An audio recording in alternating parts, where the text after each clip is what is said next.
Good afternoon, everyone. Thank you for inviting me at this great breakthrough conference. Just want to tell you a little bit about the African American Chamber of Commerce, geared to be the largest chamber of commerce in the state of New York and possibly in the country.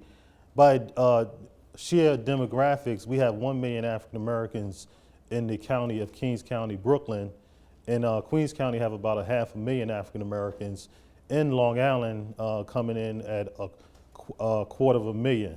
So we looked at the demographics of the region, and we believe that if we can get the community together, there's a lot of businesses to come under one roof, we could become a substantial organization. Too many times we do things small, and we fragment it. Our organization, we've been in existence for 36 months.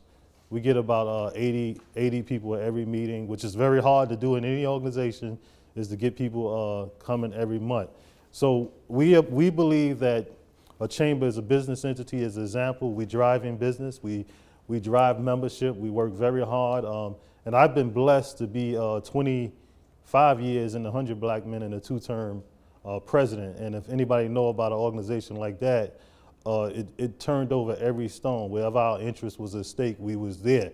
And to have the type of mentees like Tuskegee Airmen, men whispering in my ear, hey, we all got a little Tuskegee in us. So I think we could do it. I think this is an economic movement that we need.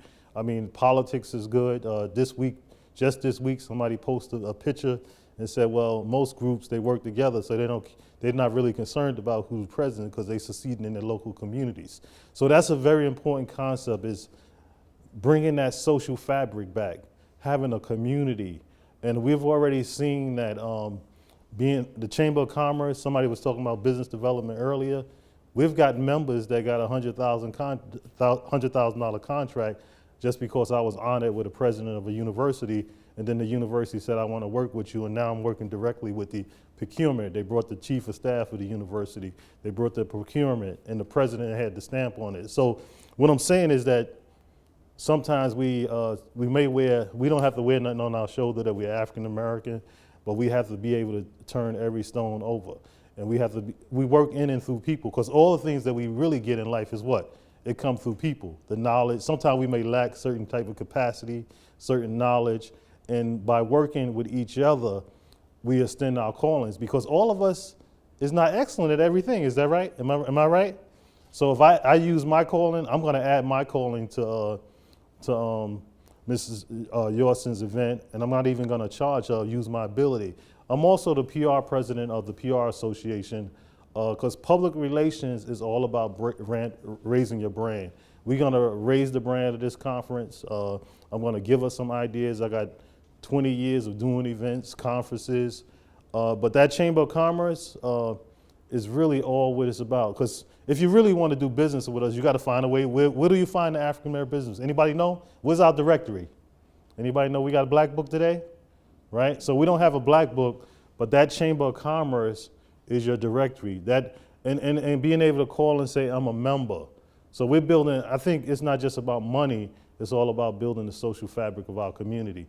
And I think we're doing a good job. All communities have business organizations. We work with the churches. We want to integrate society a little better, because the churches got consumers in it, ain't that right? They buying almost everything you buy everywhere else, and it's one of our strongest institutions. But yesterday I was just talking to a minister and saying, well, we got to bring the church together with the business, because they're doing business. If they're a church, they're spending some dollars, they're using some services, and it's all about bringing that together. But I thank you, and I want to just tell Amma to come up here.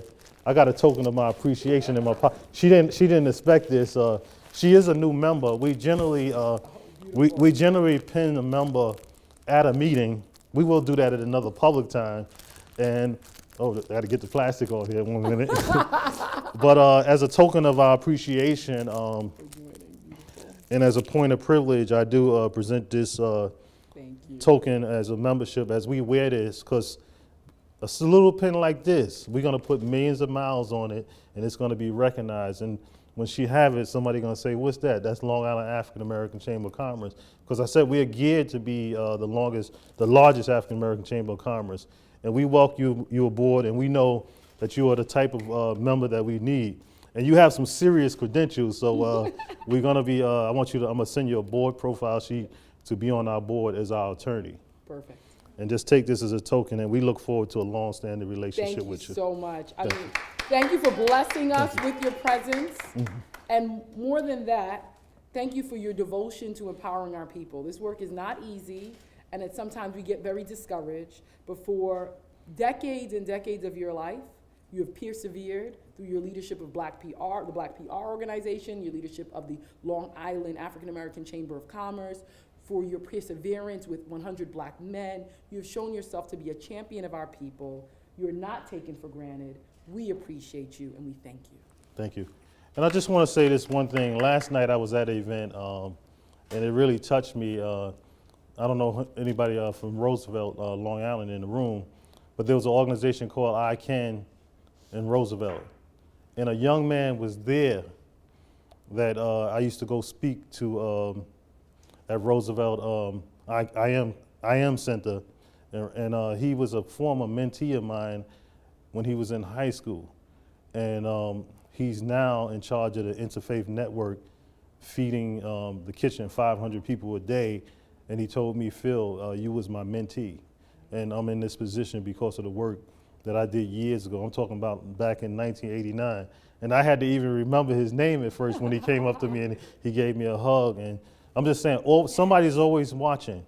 So we're doing the right thing, keep doing the right thing, and we're watching you, and it's going to create success, some that you may not even know. For all of us, shared success. Thank you so much. Thank you.